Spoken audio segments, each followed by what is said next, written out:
Hello, welcome everyone. My name is Melissa Madison, the Executive Director of Commuter Services. Next slide, please.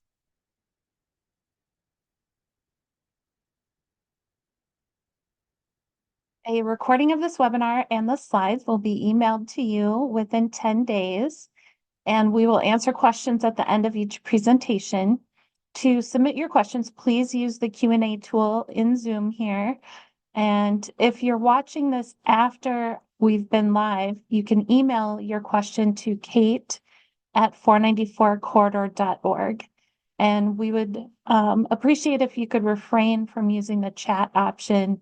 We will mostly be monitoring the Q&A. Next slide, please.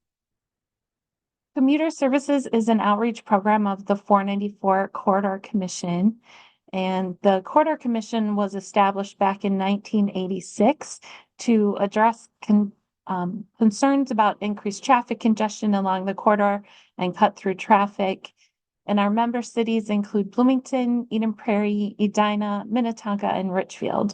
And we like to share these fun facts. There are more jobs on this section of 494 than anywhere else in the state of Minnesota, including the two downtowns. According to MnDOT, people from 85 out of the state's 87 counties travel this section of 494 every day. Next slide. And we have two presenters today. Angela Olson, she is the Deputy Director of the Bicycle Alliance of Minnesota. She helps support their education and advocacy efforts across the state. And she will be explaining more about herself and her background when she takes over in just a moment. And then our second presenter is Kate Meredith. She is Vice President of Commuter Services, leading our employer outreach program.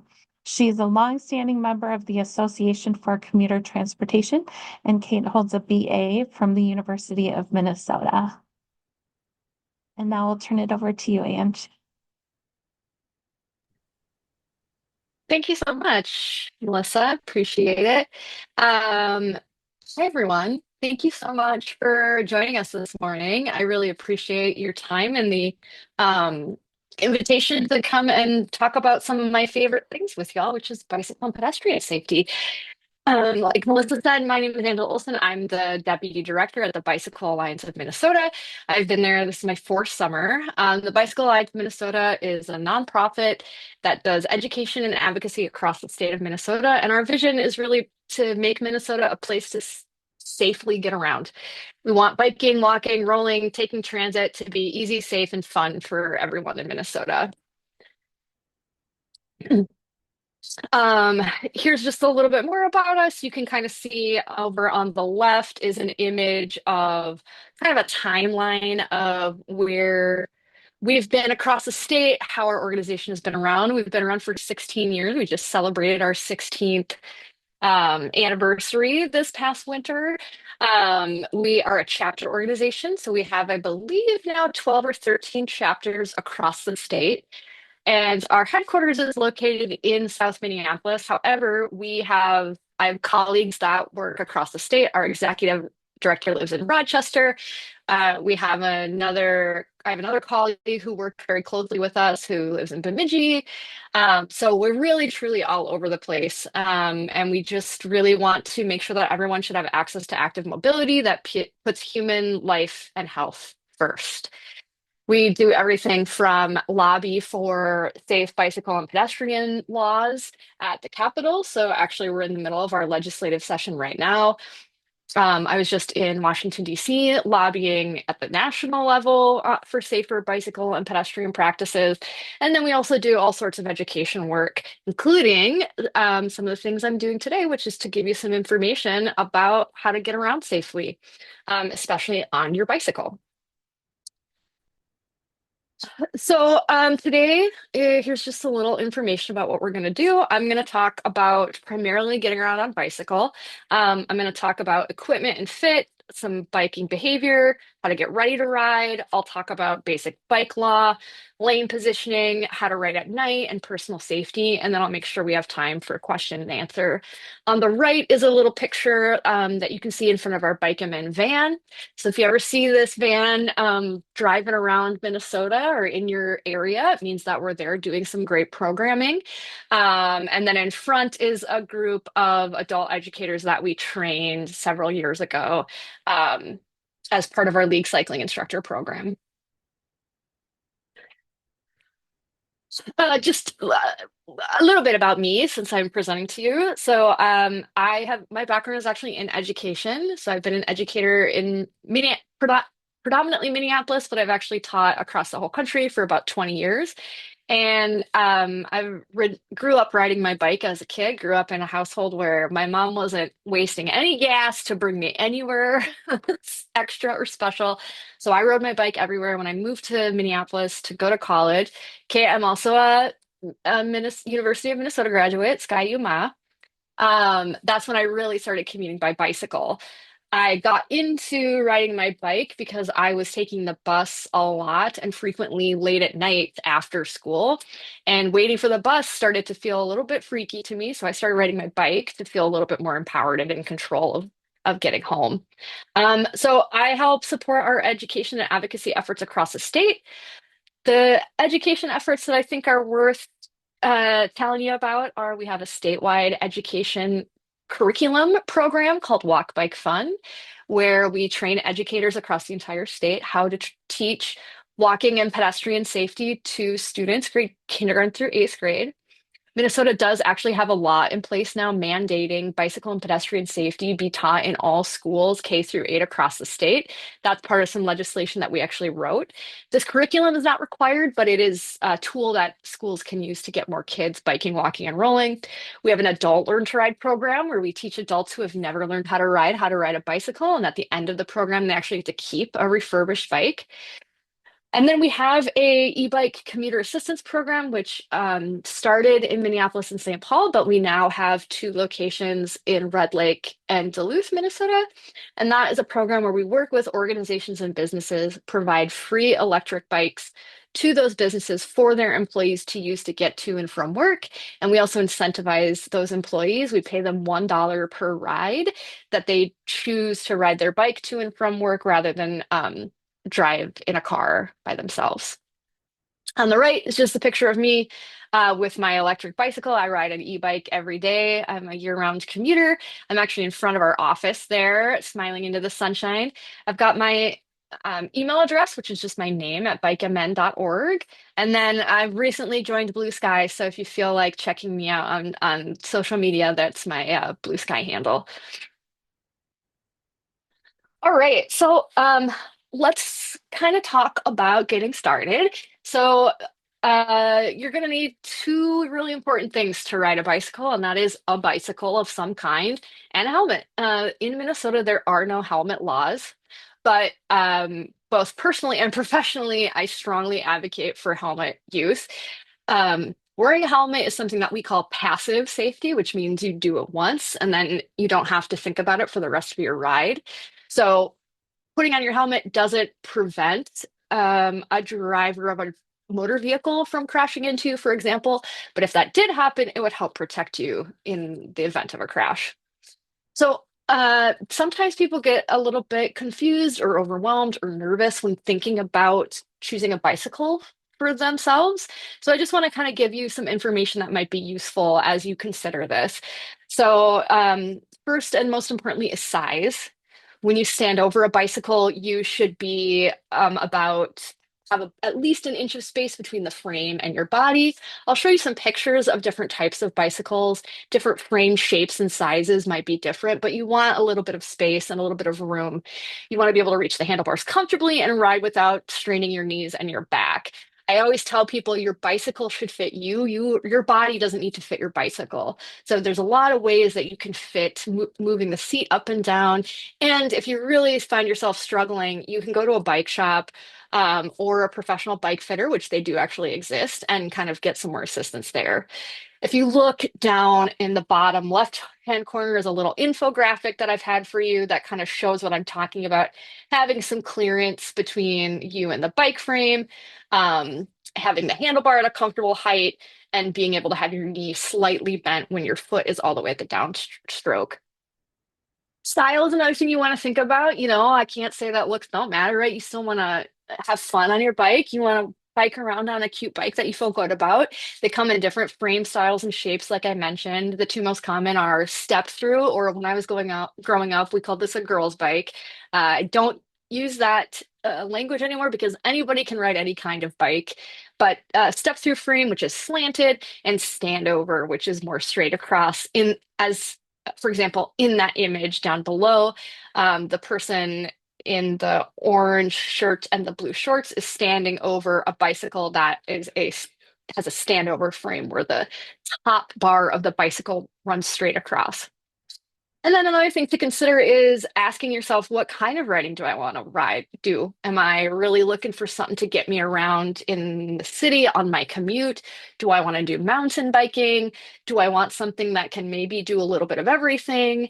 And then any bike shop that's worth their salt is going to let you try a bicycle before you buy. It can be really tempting to buy bicycles off of the internet, and there's nothing wrong with it. But just like when you buy clothes, you can't know what's going to fit or what's going to feel good to you unless you try it. So I always recommend trying something before you buy. I also want to just kind of preface the rest of my presentation here by saying that I'm going to give you some best practices, things that work for me, and some knowledge of the law, but none of this is a substitute for on-bike practice. So you can learn information about how to bike safely and how to get around safely, but it's not quite the same as being able to practice. So I just want to be really clear that, I'm trying to present the information that I hope will be the most useful for you, and also encourage you to get out on your bike and try things out. Go to a parking lot, maybe a school or a church, or if you have a big driveway, you can always try out your bike there in kind of like a more safe and controlled environment if you find yourself with a new bike or you want to kind of like refamiliarize yourself with your bike. So here are some images of some types of bikes that I just wanted to show you. So starting on the right, that topmost picture, that's a black bicycle that is a standover frame. So again, the top bar of the bike goes straight across. It's what we call a road bike. The handlebars curve downwards. We call those drop bars. That is a kind of bike where when you sit on the bike, you're usually leaning a little bit more forward on the bicycle. Next to that picture and down a little bit is a blue step-through frame. So that's the other type of frame I was talking about. This is a more hybrid style bike. It's got the swoopy top tube. When you ride this bike, you're usually a little bit more upright. So sitting on the saddle, your handles are a little bit more upright. And then below that is a bicycle that has an electric assist on it. So it's a hybrid style bike with an electric battery on it that it can assist your pedaling. If you look over on the left side, you'll see two examples of some adaptive equipment. I refer to those as bicycles as well, even though often they have more than two wheels. So in the top left is a red upright trike. Trikes also come as recumbents where you kind of are sat lower down. Those are super comfortable. You can see an example that bottom center picture is actually a side-by-side tandem. So instead of a traditional tandem bicycle that you might imagine or have seen in the past, where you have two wheels, one rider in the front and one rider in the back, this is a recumbent side-by-side tandem. It's really great for going out with your friends. Recumbent bikes are really comfortable. They're really good if you have any kind of mobility challenges like knees, backs. One of my good friends, Dave, is a stroke survivor, and he rides a trike, not a side-by-side recumbent, but he rides a recumbent trike. And I'm talking like serious, like 20 miles a day on the trike. So I always say for every type of body, there is a bike that either someone has MacGyvered together or that's been manufactured. Your bike should fit your body. Your body doesn't have to fit your bike. It's not that there's anything wrong with you. Just got to find the right equipment for you. Talking a little bit about helmet here, I've got an image on the left that shows a picture of an illustration of the kind of like alliterative tool that we use, eyes, ears, and mouth when we're checking our helmets. So proper helmet fit is really critical to passive safety. They do not need to be expensive to be safe. Helmets that are sold in the US are certified for safety, impact, and crashes. The helmets that we get for a lot of our programming are $10. They don't have to be expensive to be safe. Helmets do have a lifespan, right? If you're in a crash, if your helmet gets cracked or really chipped, is in an accident, you want to get rid of it. Um, or if it is older than 5 years from the manufacturing date. So inside of your helmet is a label that usually lists the size and the day that helmet, the month and year that that helmet was made. 5 years from that date is kind of considered the lifespan of a helmet. Helmets are made out of a really compressed foam. So if you took a pool noodle and really pressed it together, and over time that gets really brittle and can be just like less effective. Doesn't mean that if your helmet is 5 years in one day that it's suddenly going to stop protecting you. But after 5 years, you really should get a new helmet, or at the very least, kind of start considering it. So again, that infographic on the left, we've got eyes, ears, mouth is the mnemonic device we use. Your helmet should fit about 2 fingers above your eyebrows. So the bottom of the helmet should touch 2 fingers if you place them above your eyebrows, just like this picture of the kiddo in the polka dots. Ears, your strap should make a V or a Y shape around your ears. And then mouth, you can see this picture, this kiddo is opening up their mouth really wide. You should be able to open up your mouth without totally choking yourself. I also say that when you slide 2 fingers under your helmet, you should be able to fit them, or under your chin strap, you should be able to fit them horizontally, but not turn them vertically. You don't want your strap under your chin to be too loosey-goosey. Oftentimes, helmets will also have a dial in the back that you can adjust the circumference to get a nice tight fit on your head. Um, so just a couple principles of bike safety. There are kind of like 5 main components that I want to talk about. In driving safety, we often talk about um, 2 main principles, which are slower traffic, move right, and first come, first serve. Those still apply to all biking behavior in traffic, but I want to go a little bit deeper here. Follow the law. Bicyclists have the same rights and responsibilities as motor vehicle drivers when we're driving in the road. So when a bicycle is driving in the road, it's traffic and is expected to behave like traffic and also has all the same rights as traffic. The one exception to that is that in Minnesota, we wrote a piece of legislation that allows for bicyclists, bike riders, to roll through a red stop sign, so treat it as a yield sign when it is safe to do so. So that means if I'm on my bike and I roll through a red stop sign and I get into an accident, it wasn't safe to do so, right? The law doesn't, it's not a get out of stop signs free card. Um, there's a lot of actual data that shows that when bikers are in control of their starting and stopping, that the last study I read about the Idaho stop, which is what this is known as, says there's been a 30% decrease in car and bike accidents at intersections, which sounds counterintuitive, but that's what the data shows. Being conspicuous, you want to be visible, really visible when we're driving our bike. In Minnesota, it is required to have a red rear reflector and a white front light. I suggest a red rear light as well. It's also good to wear retroreflective gear. Really bright colors really aren't enough, especially at night, but anything that really shows that you're a person on a bicycle is really helpful. I actually have a helmet with a built-in light. The other thing I like to tell people is that the light on your bicycle is for you. So you want to angle it towards the ground so you can see when you're biking at night. But additional light on the front of you kind of indicates to a car driver that you're a person on a bike. We want to be predictable, following traffic patterns, signaling our turns when it's safe for us to do so, riding in a straight line, so like weaving and things like that. Lane splitting has become kind of controversial. It was recently legalized for motorcycle riders. So there's some gray area there about what it means for bicyclists, but I personally don't recommend it as a safe practice. Thinking ahead is really important. So you want to look out, not down when you're biking. Think about your position, especially when we're approaching intersections, and I'll talk more about that in a minute. And just anticipating the moves of and behaviors of others. When we're on a bike driving, we're a lot more vulnerable than when we're in a car. And then riding ready. You want to do a little quick check on your bicycle and know the rules of the road. Plan your route, make sure your cell phone is charged up. All those things can really be helpful. Okay, let me just check here. So I have this video on a basic bike safety check that I'm going to show you. I believe it's about 3 minutes long.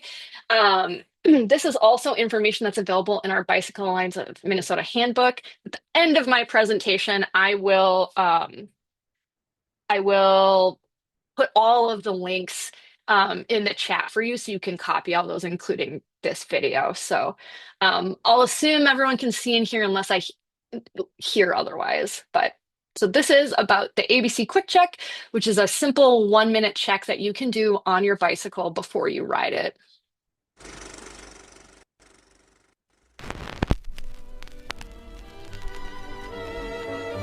Bicycling is one of life's simplest pleasures, but nothing can put a stop to the fun quite like a breakdown, especially if it results in a crash.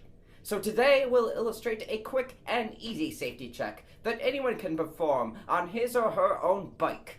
It will help you spot problems while they're still small and can be easily fixed. It's called the ABC Quick Check, and each part of the name stands for something we'll check on the bike. A is for air, which goes in the tires. They should be fully inflated to the maximum pressure listed on the side of the tire. If you don't have a pressure gauge, they should feel as firm as a fully inflated basketball. B is for brakes. When the brake levers are squeezed, the brakes should stop the bike when pushed forward or pulled backward, and the opposing tire should lift off the ground. Also, the brake levers should stop short of reaching the handlebars when pulled. Use the width of your thumb as a gauge. C is for chain. It should move freely, be free of rust, and be lightly oiled. Run a finger across the chain. It should come back with some oil on it. If you need to add oil, be sure to use a lubricant intended for bicycle chains, adding 1 drop per link. Quick is for quick release levers. These are special levers designed to allow you to quickly attach and release parts of the bike, like the wheels or the seat. If your bike has these special levers, you'll want to make sure that they are engaged correctly and that they are tight. The lever should be curved into the bike, and the word close will be visible on the lever when secured in the proper position. The strength of your whole hand should be required to release the lever. Position the lever so that when it is closed, it is tucked away, pointing up or to the back of the bike. And finally, check. Check the whole bike for any loose parts by lifting it 1 inch or 2 off the ground and drop it. Listen for any unusual rattles. If you find something that needs attention, make the adjustment, or bring the bike into your local shop to ask for help. These adjustments are easy to learn how to do, so ask the staff to show you, or see if they offer a class. So remember, A for air, B for brake, C for chain, quick for quick release, and check for everything else to do the ABC Quick Check. It's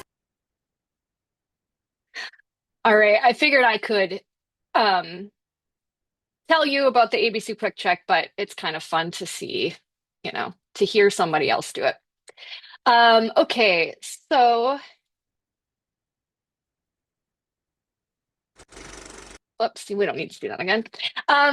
So that's a trick that you can do. It should take you a few seconds. Another good thing is to just take it for a quick spin, take your bicycle for a quick spin, see if anything feels off, especially if it's a new bike to you.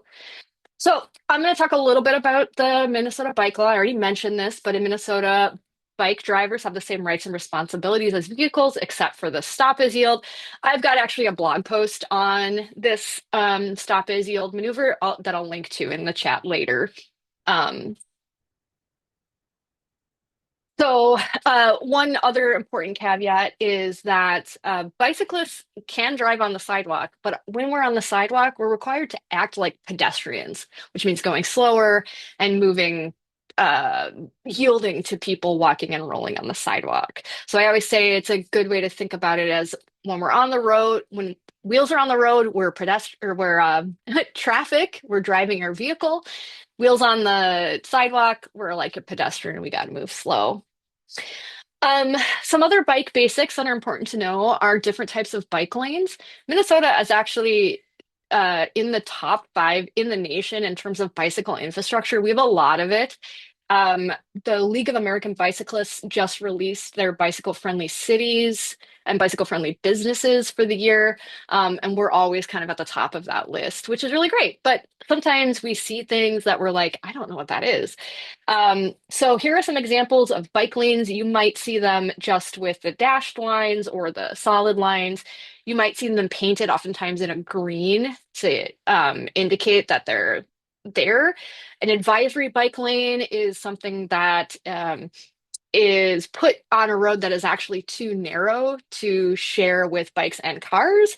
So the advisory bike lane indicates to drivers that, drive in the center of the road when you see the advisory bike lane with that dash on the side, but that you can move into the bike lane to make room for oncoming traffic.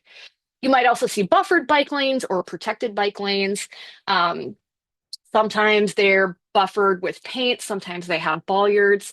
Those are really beneficial, especially for new riders. The current data says that in a buffered bike lane or a protected bike lane, ridership increases by 70% when you have protected bike lane infrastructure. One thing that's not on here are off-road cycle tracks. So that's when the cycle track might be two-way and it might actually be separate from the road, kind of almost looking like a sidewalk.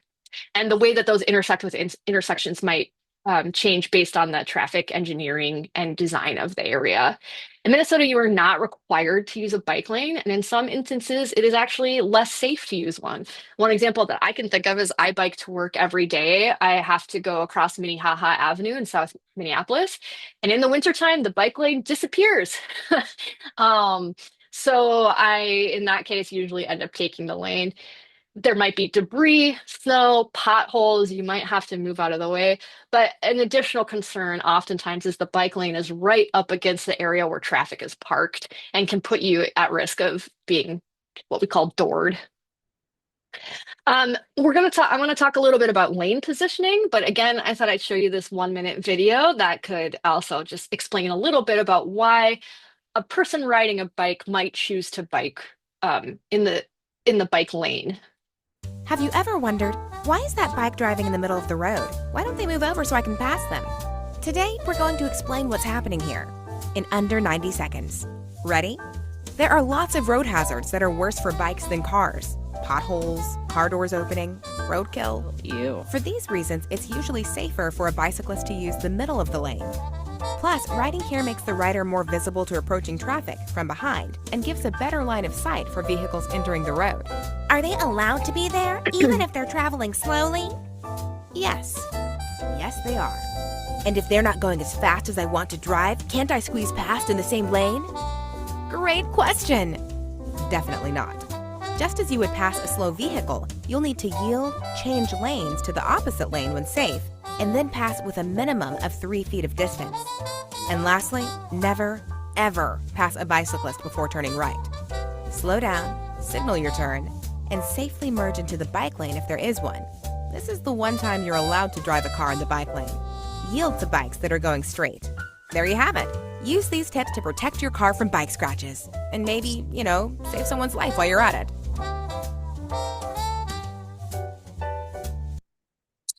So So as you can see in this video by our friends at Next Day Animations, there's a lot of reasons why someone might ride in the center of the road. Statistically, that's the safest place. So when you see a bike rider and you're driving out in the center of the lane, know that they're doing that to be as safe as possible. When you yourself are driving your bicycle, especially if there is no biking infrastructure, putting yourself right in the center makes you the most visible, the hardest to miss, and also discourages people from trying to squeeze past us in the same lane. In Minnesota, the average width of our lanes is 12 to 14 feet, which is not actually enough for a car and a bike driver to share side by side safely and maintain that required 3 foot minimum. So in Minnesota, Bicycle Alliance of Minnesota also passed some legislation that if Have there you ever is, wondered, whoops, why is that? if there is a double yellow line, you actually can cross over the double yellow line when it's safe to do so to pass someone driving their bike. Okay, I have a few more minutes, so I want to get into night riding. Again, you're not required to wear special clothing, but more reflective surfaces and lights differentiate you from other vehicles. Um, Personal safety, a couple of tips that I like to use. Riding with a friend or a group is it's fun and it can help make you feel more confident. Mapping your route beforehand, Google Maps actually has a really good biking layer on it. So if you say, I want to get from my house to the grocery store and click bikes, it'll default to available bike infrastructure. If you've got lights that have rechargeable batteries, make sure they're charged up, have your phone charged. And then when you lock up your bicycle, you want to try to lock it up in an area that you can see and also through what we call the rear triangle of the bike. In the bottom left picture here, I have that circled in red. That is the part of the frame that attaches to the rear wheel. I know when I was a kid, I would just loop my lock through the front wheel, but the back wheel is the wheel that you want to protect. You want to lock it with the frame to something stable and sturdy to discourage people from trying to steal it. A front wheel is a lot less expensive to replace. And then you can also see, I want to point out this top right picture shows two bikers riding side by side in the lane. In Minnesota, you are legally allowed to ride two abreast in a traffic lane with your bike. And then a little bit of a bonus, I am the resident e-bike freak at Bike MN, so I wanted to talk about e-bikes. Minnesota has some of the most comprehensive e-bike legislation in the entire country that Bicycle Alliance of Minnesota helped write. There are currently, this lists 3 classes. They're technically a fourth class, which is a class where you can shut the throttle off. So they kind of like move between classes. But the 3 main classes are an electric assist up to 20 miles an hour without a throttle. Class 2, which is the most common type of e-bike sold in Minnesota, it's the kind that I drive, will assist you up to 20 miles an hour with a throttle. And Class 3 e-bikes will assist you up to 28 miles per hour without a throttle. Different municipalities, trails, especially mixed-use trails, might have regulations about what class of bike is allowed on a trail. So if you've got an e-bike, especially a Class 3 e-bike, and you want to take it on a trail, just make sure you see which one is allowed. Something that feels really important for me to point out is that any bike where the speed governor or speed limiter has been bypassed or messed with, a bicycle that has been modified or has come from overseas where it has a motor that doesn't require any pedaling to go or will take you above that 28 miles an hour, those are not technically e-bikes in Minnesota. They're technically fall into the category of like small motorcycle, but they're not an e-bike and shouldn't be used on trails. And I think they kind of give e-bike riders a bad rap a lot of the time. So I want to make it very clear that if it doesn't fall into this category, it's not considered an e-bike in Minnesota. E-bikes, otherwise, again, all the same rights and responsibilities as non-electric bike drivers. This is kind of my link roundup. I'm going to copy and paste this into the chat for you. And again, my email, angela@bikemn.org. And I think we have hopefully I'm not too over on time, Melissa, if we have a little bit of time for questions, but I just want to say thank you so much. This is a lot of information for me to fit into a short amount of time. So if you have questions, you want to follow up with me, I'll put my email in the chat as well. I would be happy to have more conversation. So Thank you, Angela. This was a great presentation. We do have several questions. The first one is, are there ways to recycle old bike helmets? You know, that's a really good question. So far, I have not found any companies that do this. But I did find someone who um um turns them into like hanging planters. So you could plant, some ivy or something in there. Okay, good idea. The second question is, in a traffic queue at a stoplight, is it legal and or correct to move to the front of the queue on the right side, basically where you jump the line and require cars to pass you again? If there is a So it really depends on the situation. So if you are in a situation where there is a bike lane, um, and car, so if you have a bike lane, you are allowed to pass cars that are parked if you're in that bike lane.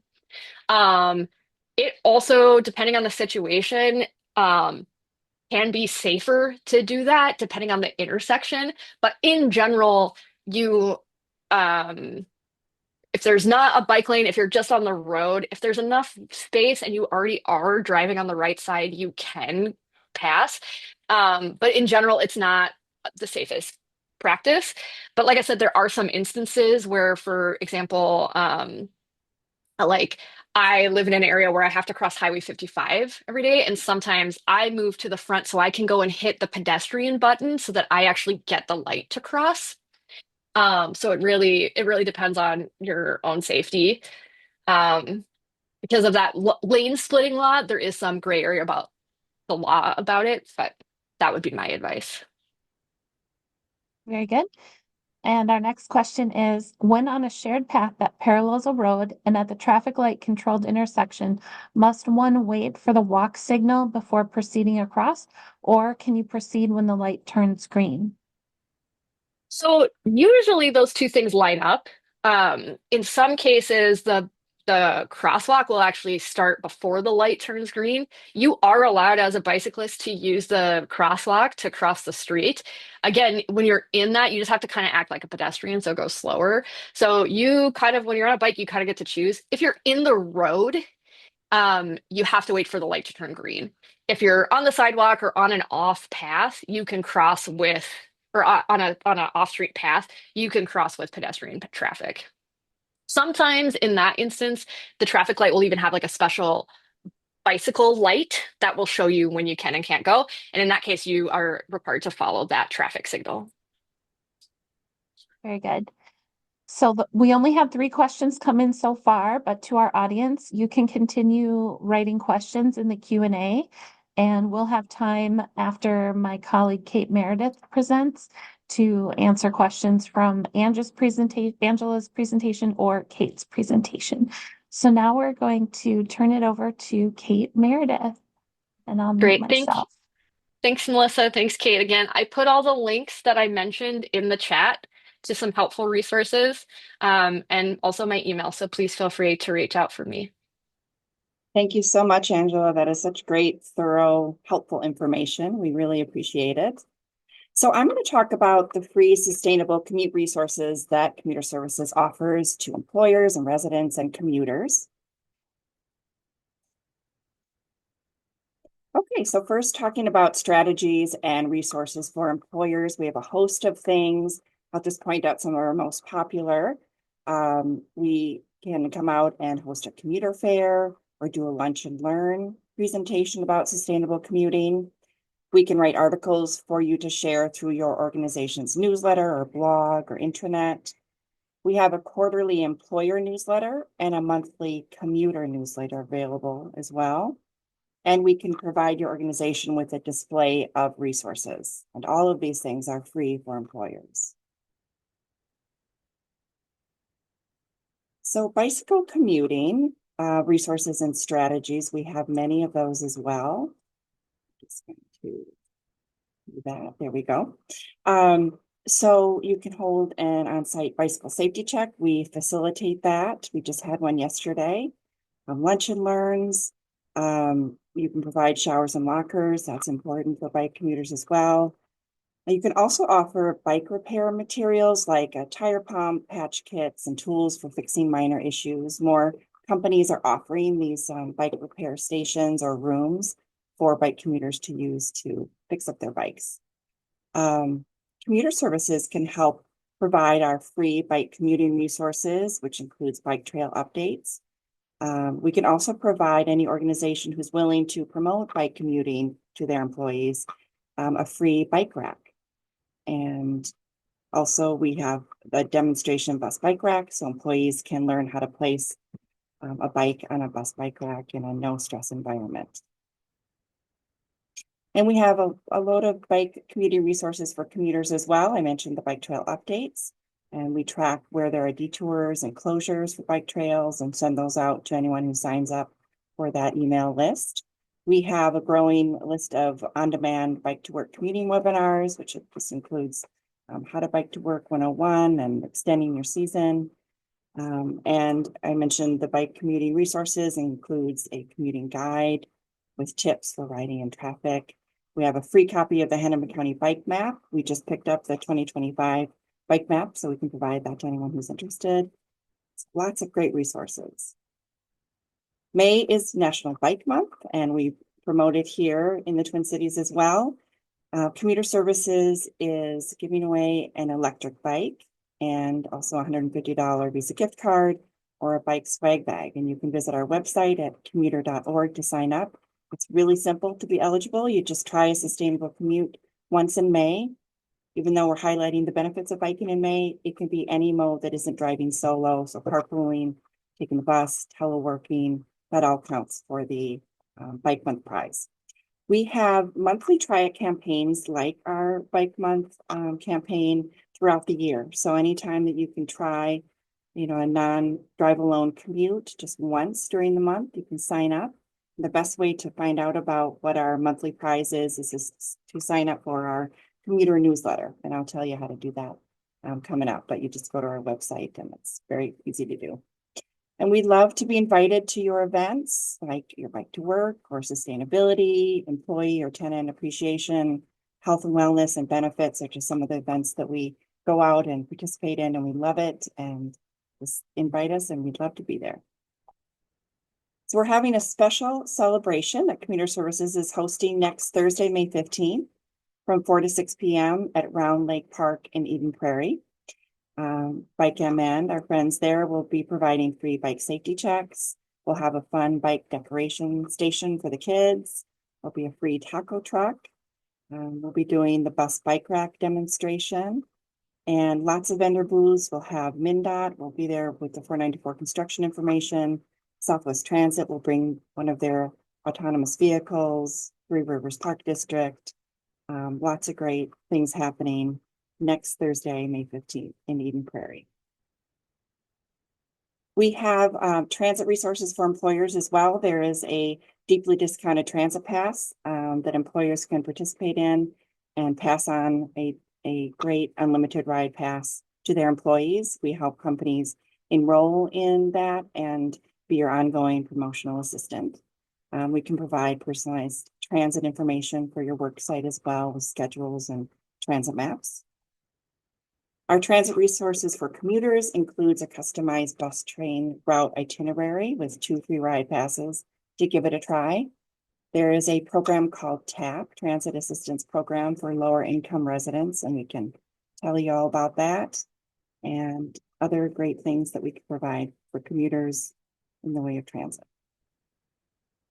There is also a transit pass for multifamily residential properties. It's called Residential Pass. And each pass is $14 per unit for unlimited rides on buses and trains. And each apartment unit receives 1 pass. My colleague, Michelle Leonard, oversees that program, and you can reach out to her with more about Residential Pass. There is a new bus route in town. It is Southwest Transit's Route 686 that travels along 494. They have 2 patterns. One is an express that goes from Southwest Station in Eden Prairie to the Mall of America and both terminals of MSP Airport. And then there's a local route that we're excited about that serves several employment areas along 494, which includes Best Buy and Normandale Lake Office Park. We can tell you more about this great new route. There is carpool assistance for employers. We can help assist in formation of carpools and van pools. We can create maps where you can see where your employees live to help with ride matching. And we provide carpool and van pool preferential parking signs, and we manage the program so that employees who do carpool and van pool can get a closer spot to the employee entrance.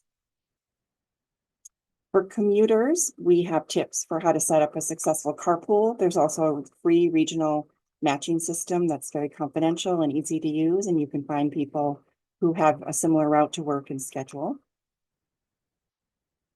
Metro Van Pool is a program of the Met Council, and it is a discounted way to get to work. It's like a little mini bus. And the Met Council provides half the subsidy for each van. There are tax benefits for employers as well as for employees. So it's ideal for longer commutes where there's no transit service available. You just need 4 people to start a van. And the lease agreement provides really everything that's needed to operate the van pool: repairs, maintenance, 24-hour roadside assistance, and it's a flexible program as well. So Commuter Services has the Twin Cities Telework program that offers free resources for employers, managers, and teleworkers. And all the resources can be accessed at tctelework.com. This gives you kind of a lowdown of what we have. We have consulting on best practices, and Ask the Expert. We have lots of on-demand webinars, mental health resources. We have the quarterly Telework Trends newsletter, information on creating connection on a hybrid team. So you can check out tctelework.com for all of those great resources. And some other programs that we like to tell you about is Guaranteed Ride Home is a free program for commuters who use a sustainable commute on average 3 days a week. You sign up before you need it, and it provides a way to get home by Uber, Lyft, Transit, where you pay up front, then you get reimbursed, and you have $100 a year in reimbursement. So it's for those instances where you came in by a carpool, your carpool partner has to work a full day, you need to leave in the middle of the day for a sick child, or you have to work late, then you have a safety net to get home. I mentioned our newsletters. We have the commuter newsletter that's monthly, the quarterly employer newsletter, and the Twin Cities Telework newsletter. So lots of great ways to stay connected to commuter services and all the free resources and programs that we provide. And I am very happy to take any questions.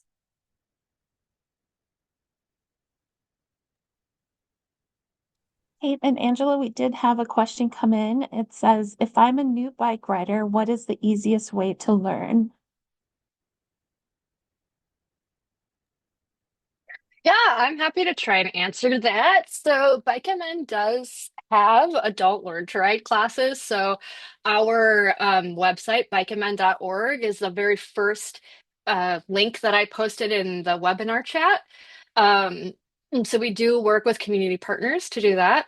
The League of American Bicyclists, which is 1, 2, 3, 4, 5, 6, 7, the 7th link in that block of links I sent. They have an education program called the League Cycling Instructor Program, and you can search by your zip code and see who in your area is available to do learn to ride classes, and you can reach out to them directly and see how much they would charge, what that would be like. If you're looking to try it out on your own, a really good thing to do is to go to a parking lot that has a little bit of a slope.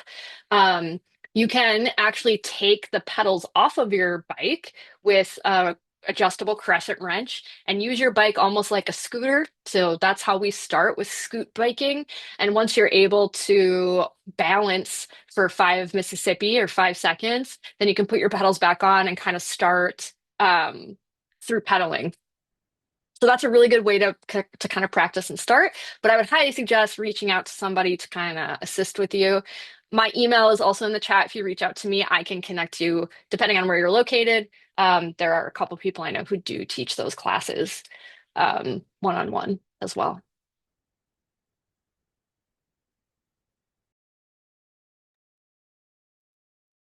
Thanks for answering that, Angela. And Kate, thank you for your great presentation. So we do have a couple more questions that came in through Q&A. So I'm going to scroll down to that. Next question is, the chat is not visible to us. Can the links be sent around on an email to attendees? Yes. We will send a follow-up email to everyone. I'm sorry that the chat is not visible. So the links that Angela provided, we will circulate through an email when we send you the recording of this webinar and the PowerPoint slides. And another question here, do bus bike racks permit very heavy e-bikes to be mounted? Do those racks require that a person be able to lift the bikes off the ground?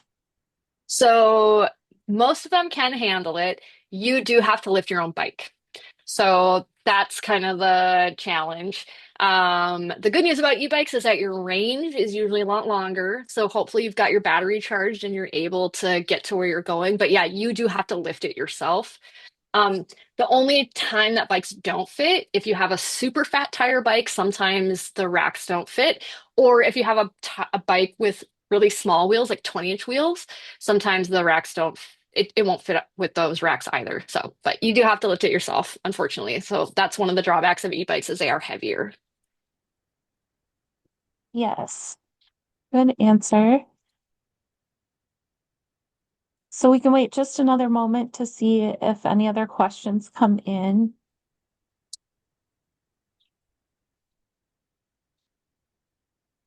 Otherwise, we'll return you to your day a little bit early.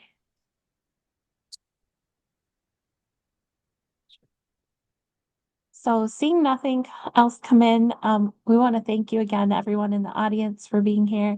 Thank you, Angela Olson and Kate Meredith, for your presentations. Enjoy this wonderful weather, everybody, and we hope to see you at our Bike Month celebration next Wednesday on May 15th in Eden Prairie. Bye, everyone. Great. Thank you so much. Thank you. Bye.